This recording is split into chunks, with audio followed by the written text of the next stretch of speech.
recently the news media have deceptively reported, Dinesh, on peaceful protesters. We hear a lot about the peaceful protesters out there, but we can actually see rioters on the city streets causing destruction, causing chaos, violence.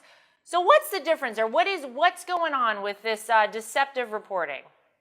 Well, I guess you can either believe the media or you can believe your lying eyes, as they like to say, because you keep hearing this mantra, the peaceful protester, the peaceful protester.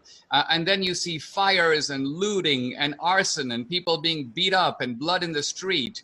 So a protester is not the same as a rioter. If you think of a protester, we think back to the civil rights movement. You think about people marching.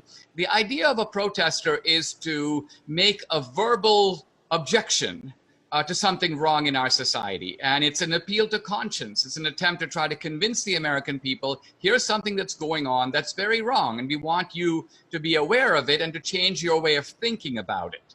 Now, this couldn't be further from the idea of a rioter, because a rioter is not trying to talk to anybody or argue with anybody. The only sounds that come out of the rioter's mouth are obscenities. And then you see all this beating and burning. So a riot is a kind of a failed revolution. A rioter is trying to use the language not of persuasion, but of force.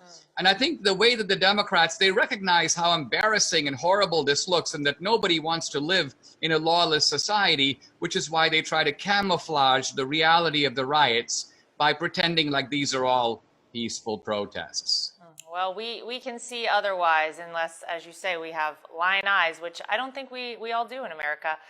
Now, in Trump Card, you go in depth about Joe Biden, but not about his cognitive decline, which I think is very apparent to anyone who has tuned in to any of his rather embarrassing press conferences and speeches, if you even call them that, or his embrace of the far left. You actually, Dinesh, focus on the Biden family corruption.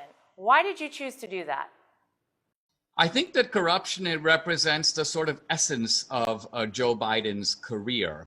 And he's been extremely cunning about it. One may almost say that he has offshored the corruption, and he's also made it a family racket. If you look at Joe Biden's own net worth over a period of time, most of his career, it actually hasn't gone up all that much. But if you look at the net worth of his family members, his brothers, James Biden, Frank Biden, his son Hunter Biden, their net worth has grown exponentially.